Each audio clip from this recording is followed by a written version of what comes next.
being a student is to my class as what? Am I strong enough to know your answers?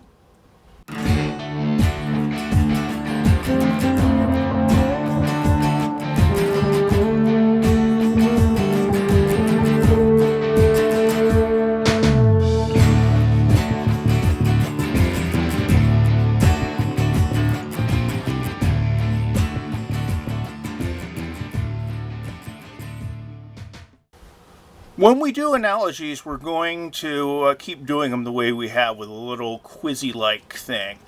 And it's important to get better and better at this because the more you can relate knowledge to other knowledge, the more you can build a nice web of ideas that all fits together well.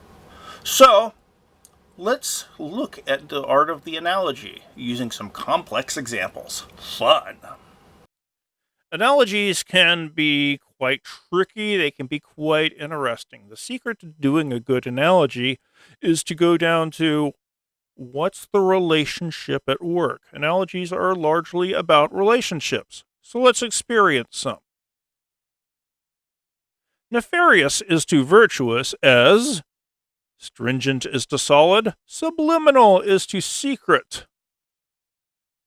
Reticent is to talkative, jocular is to humorous, or haggard is to old.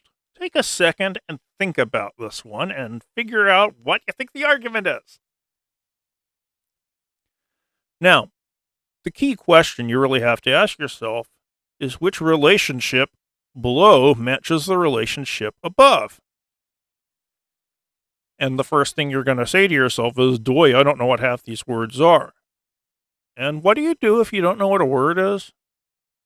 You look it up. You'd be surprised at how few students think about that when I tell them.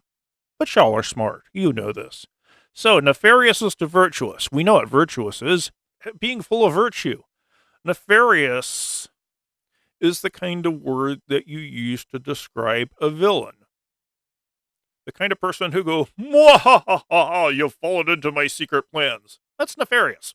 So, we have to find what's the relationship between those two. Someone with virtue and someone who's a villain who's trying to trap you. That's less than virtuous. So they are opposite. They're not just opposites, they're both referring to qualities. So we can go through them. Astringent to solid, opposite qualities? Not really. Subliminal is to secret? Well, subliminal is when you try to slip something in the middle of something else. The old subliminal advertising trick is supposedly that if you flash images of something on the screen for just a brief second, it will stick into someone's mind and they'll want to do that. In terms of reality, not all that great, but subliminal is secret. Haggard is too old. I'm old. Do I look haggard? Probably. Are they opposites? No. Jocular is to humorous. Well, jocular is someone who laughs a lot. Is that the opposite of humorous? No. So even if you don't know what the word reticent is right away, we've done it through the process of elimination. But reticent is somebody who just doesn't really want to talk all that much, which is kind of the opposite of talkative, isn't it? Yep. So, nefarious and virtuous are categorizations of qualities someone might have that are opposites. And so is reticent and talkative. Truism is to obvious as waiver is to safe, president is to tyrannical, daredevil is to audacious, novel is to ingenious, pedant is to imaginative. Take a second and figure this out. Pause if you have to. You got it? So what do you think it is? Well, again, go back to the initial relationship at work. Truism is too obvious. A truism is, well, even if you're not familiar with the word, it's something that's true. Something that's true, it's obvious. A truism is one of those things that's so true, it's like, When there's dark clouds, it's going to be more likely to rain than when there's no clouds. Boy. Waiver is to safe. If someone asks you to sign a waiver, is what you're about to do particularly safe? So that doesn't really work. President is to tyrannical. Are there tyrannical presidents? Well, yeah. Do presidents have to be tyrannical? Well, remember, one of the qualities of a truism is that it's so obviously true. So if a president doesn't have to be tyrannical, that doesn't really work, does it? Pedant is to imaginative. Someone who's pedantic follows the rules. Is imaginative a quality of that? No. Novel is to ingenious. Is something that's new necessarily going to be something that's smart? There can be new things that are stupid. So by the process of elimination, well, if you're a daredevil, you have to be fairly audacious. You have to not care about the risks. You have to be willing to just go out there and do stuff without thinking about it. It's a category, it's a quality that being a daredevil requires. Next, hard one. Level is to hierarchy, as installment is to cereal, halo is to messiah, vinaigrette is to salad, courtroom is to drama, misnomer is to definition. Now, what's the relationship between level and hierarchy? Hierarchy is a name that's given to an organizational structure where the organization is broken down into levels. To be a hierarchy, you have to have levels. Is a misnomer a required part of a definition? No, a misnomer, we can see just by the miss that it's wrong.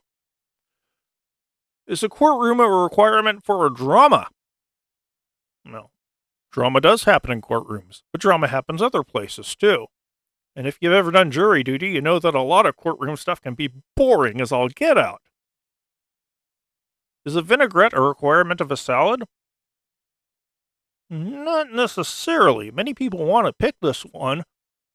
They obviously don't eat ranch dressing. That's not a vinaigrette.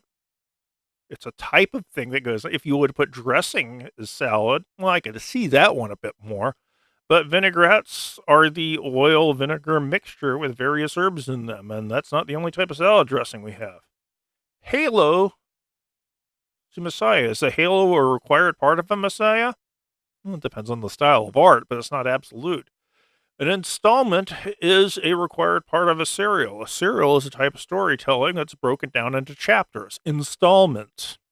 So, it's gotta be A. Scotland is to Ohio as Nessie is to blank. The relationship doesn't have to be all on one side. Scotland has the Loch Ness Monster, who's nicknamed Nessie. So even if you're not familiar with what giant lake monster Ohio must have, you know that it's got to be one. And in fact, we are talking about the Lake Erie Monster in this one. If you have never heard of the Lake Erie Monster, look it up. It's quite funny. Bigfoot is to the Pacific Northwest as a Yeti is to blank. Well, what's the relationship at work here? Where does Bigfoot supposedly live? The Pacific Northwest. So, in order to finish this one, we have to figure out where the Yeti lives. And the Yeti is supposed to live in the Himalayas. Fits pretty well. Vampire is to Dracula as zombie is to blank. This one, when we do it in class, almost always gives people headaches. And their reasoning is, what's the relationship between vampire and Dracula? Well, Dracula is the vampire we think of when we think of vampires. Who's the zombie we think of when we think of zombies? And that's difficult, because there really isn't one. Zombies are mindless by definition. They're a big horde that walks. They never run, they walk, going, there's nothing that separates them. They all just want to eat your brain. Why this analogy is tricky is that Dracula can mean the vampire you think of when you think of vampires, but it also can mean the vampire story you think of when you think of vampires. So what's the zombie story you think of when you think of zombies? Nowadays, lots of people would probably, well, for the last 15, 20 years, would say The Walking Dead. I would go to Night of the Living Dead, or if we're reading Dracula very specifically to be the novel, I will say the novel to World War Z, which has nothing to do with the movie World War Z, by the way. So the relationships can be a bit tricky in there. Types of analogies. Analogies are always about the relationship between the parts. Antonyms. Things that mean opposite of each other. Synonyms. Things that mean the same.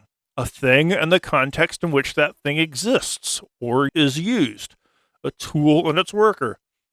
A spatula is to a chef as a saw is to a lumberjack. Part to whole, or whole to part. Any of these work the opposite way. An object to the action it performs, or an action and the object that performs it would work as well.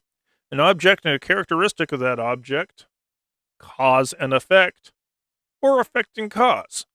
And this is far from an exhaustive list.